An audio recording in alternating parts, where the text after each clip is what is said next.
by Star Trek Prodigy, the first animated Trek show for children.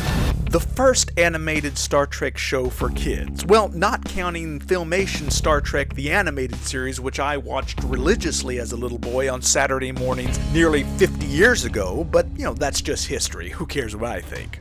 Moonjumper here, and welcome to Who Cares What I Think, episode 13, just in time for Halloween 2021. Nickelodeon Star Trek Prodigy has premiered, first on Paramount Plus to be later broadcast on Nickelodeon. It is targeted towards children. It is not the first animated Star Trek series targeting a child demographic. And before anyone starts yelling at me that a Saturday morning cartoon on NBC in 1973 and 74 was primarily targeted at adults and not children, let me just say that when Star Trek the Animated Series won the 1975 Daytime Emmy Award for Outstanding Children's Series, it wasn't because it was not aimed at children. It certainly was aimed at children. I should know. I was one of those children. Filmation Star Trek is literally what introduced me to Star Trek as a small child, and I still love and regularly watch that classic series to this day, and I'm not ashamed to admit that I, as a 50-year-old man, am still in love with a very smartly written children's series, which was typical of Filmation.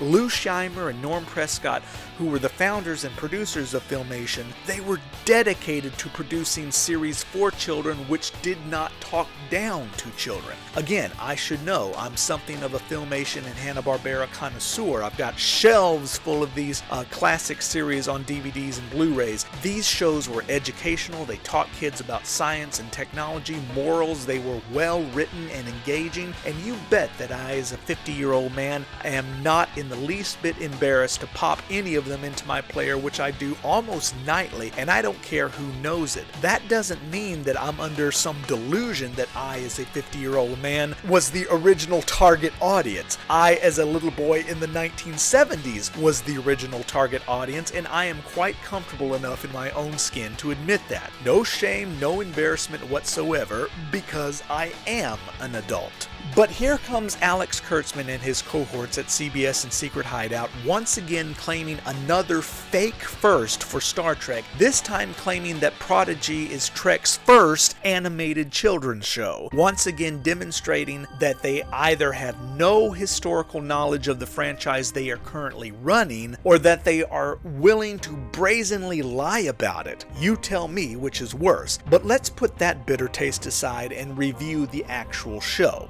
This is only the pilot I'm talking about, and I'm going to keep the visuals kind of static because I want to get this out. Otherwise, you'll be watching my review of the pilot right before Prodigy drops its third season or something. So, pretty decent pilot. I enjoyed it. The animation is fantastic. The story has hook, and the characters are interesting. One of them is a Medusan. Now, that is a very cool and unexpected callback to the original series. It almost qualifies as a deep cut because in the whole of Star Trek, Medusans have rarely been mentioned since the Medusan ambassador Kolos was first introduced in the TOS episode, Is There in Truth No Beauty? And this character, a main character on Prodigy called Zero, is the first Medusan we have actually seen on screen in over 50 years. That's cool, and at least implies that these two brothers who created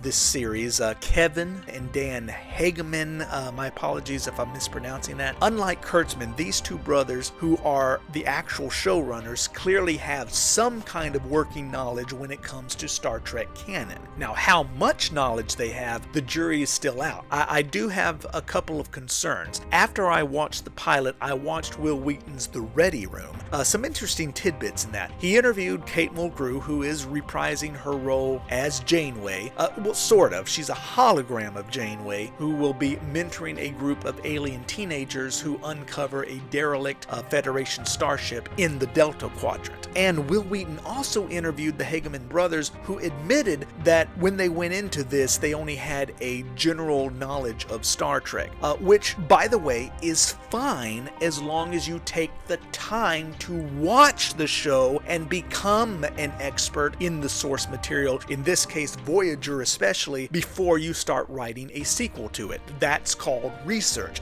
That's a writer's job, and that's what Kurtzman can't be bothered to do. The Hageman brothers, I'm not sure yet. There are some good signs, and they do seem more competent than Kurtzman, but how much research they have done, such as binge watching Voyager as a most basic prerequisite before writing a Voyager sequel, only time will tell. It concerns me a little bit that we're seeing multiple Alpha Quadrant races in the Delta Quadrant without explanation, at least so far. Maybe an explanation is forthcoming, i.e. the caretaker or some other explanation why we're not just seeing a Medusan, but a Cation, a Lurian, a Brycark, which is canonized from the Starfleet Academy novels, but that's cool, and supposedly a Tellarite. Yeah, according to the production, he's a Tellarite. He is not a Talaxian, even though he has a hairdo just like Neelix, spots just like Neelix, a nose just like Neelix, ears just like Neelix.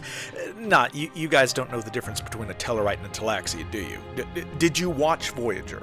Because Neelix is not a Tellarite, he's a Talaxian. You know that, don't you? Indeed, the only feature on Pog which looks vaguely Tellarite is a Kurtzman Trek tusk, which has been added to the Tellarites in the Discovery-verse. He also has one hand with two stubby forefingers, which haven't been cut off yet. Tellarites often have two stubby forefingers, others have 5. Regardless, that's a Talaxian. He should be a Talaxian, since this is the Delta Quadrant. Tellarites don't live in the Delta Quadrant. Regardless, Pog aside, these other species I mentioned are clearly from the Alpha or possibly Beta Quadrants. What are all these Alpha Quadrant species from in and around the Federation doing in a slave labor camp in the Delta Quadrant? And nobody even brings it up. The Hageman brothers even mentioned to Will Wheaton that we can expect to see Klingons. How? It's the Delta Quadrant. Now, we've actually seen Klingons in the Delta Quadrant before. If they end up being the same Klingons the Voyager crew met, that would be okay. That would make sense and be a nice tie-in. But if they're new Klingons who just randomly show up in the Delta Quadrant with no mention as to how they got there or why they're there, I'm going to start to worry a bit. I'm already a little worried.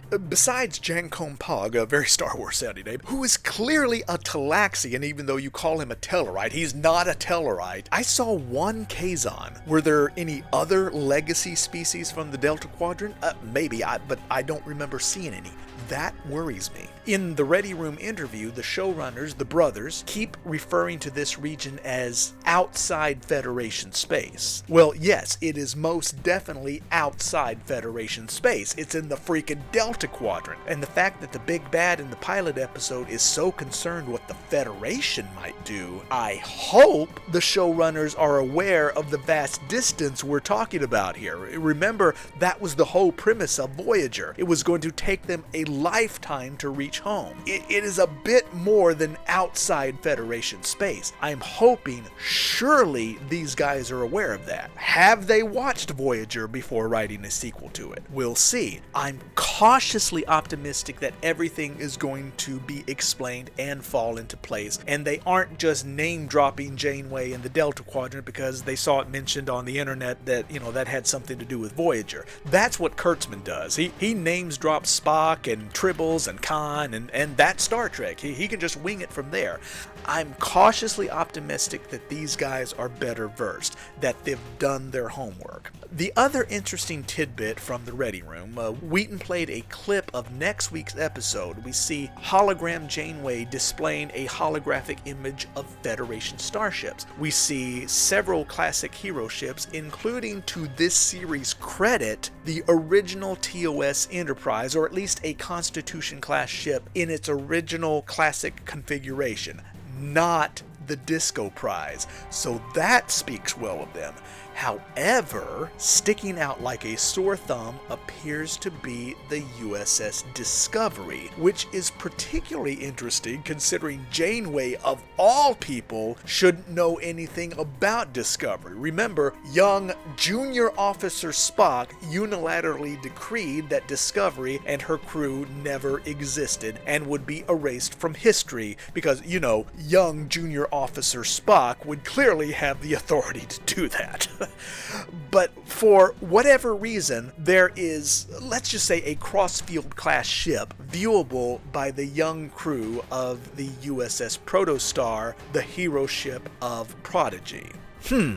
Interesting. Speaking of the Protostar, our hero ship is its own kind of oddity. Now, it's a gorgeous little ship. I absolutely love the bridge, but its warp nacelles appear to be a Kelvin design. I'm referring to the Star Trek 2009 Kelvin universe, even though this series is presumably set in the Prime timeline sometime after Voyager. And yet, throughout the pilot episode, we also keep hearing those familiar musical stings, da-da-da-da-da-da, da-da-da-da-da-da, which are right out of the Star Trek 2009 soundtrack. Any second, you expect the orchestra to burst out into the big Kelvin main theme. Da-da-dee-da-da-da, la-da-da-da-da. You know, it doesn't quite go that far, but you keep hearing clear Kelvin musical stings, and the ship has Kelvin warp nacelles. So which universe is this series set in? Or is it in its own universe? You know, kind of like Discovery, which doesn't fit anywhere in the Prime timeline, no matter how hard you squint or how much Kurtzman insists that Discovery is a direct prequel to the original series, but I digress. No, as far as we know, this is the Prime timeline, and the musical stings and the JJ-like warp nacelles are just coincidental. It's also coincidental that the baddie character Dreadnought also happens to closely resemble Star Wars General Grievous, along with the Clone Wars-like animation style. That doesn't mean it's set in the Star Wars universe, even though there is also a mention of the Outer Rim, which is most notably a Star Wars reference, but again, I digress. Bottom line, it was a pretty decent pilot episode. It was engaging, mostly well done. There were a couple of really weird edits where the heroes were in one place and something's happening, and then suddenly they're in another place and something else is happening. Like, wait, what? In fact, that's kind of how they find the USS Protostar. It's a really weird fast cut from one location to another location. It just seemed like sloppy editing in a couple of places, but overall the presentation was top quality. This was an expensive looking show. The voice acting was very good. The story was engaging. I did roll my eyes just a bit. In a children's show, they just had to make a big deal over and over again that Zero, who's non-corporeal, is neither male nor female, and they had to keep emphasizing that multiple times, like, okay, we get it. Zero is a non-corporeal, non-gendered entity, so you can ease off the virtue signal. We understood it the first time. Regardless, Zero being a Medusan is a character that I am really excited about. I like all the characters in this. I thought it was a good pilot, and I'm going to keep watching to see what unfolds. What's not yet clear to me, there's a lot that's not clear yet, and the brothers said that this was by design. There's a lot of mystery, which I like. But what's bothering me, it's an ensemble cast. So which of these alien teenagers is the Prodigy singular? Remember, Prodigy is not the name of the ship, so the title presumably describes a character, and all of these children appear to be geniuses in their own right. You have Dal Rey, who seems to be the central swashbuckling young hero. Zero, like many Medusans, is a natural navigator. Pog is a genius engineer. Gwen and Rock Talk bring their own talents to the table. Who is the Prodigy? Why not call it Star Trek Prodigies, plural? To me, that sounds even catchier, Star Trek Prodigies, but, who cares what I think? From deep in the heart of Texas, I am Moonjumper, wishing you a happy and fun Halloween and good trekking. See y'all next time.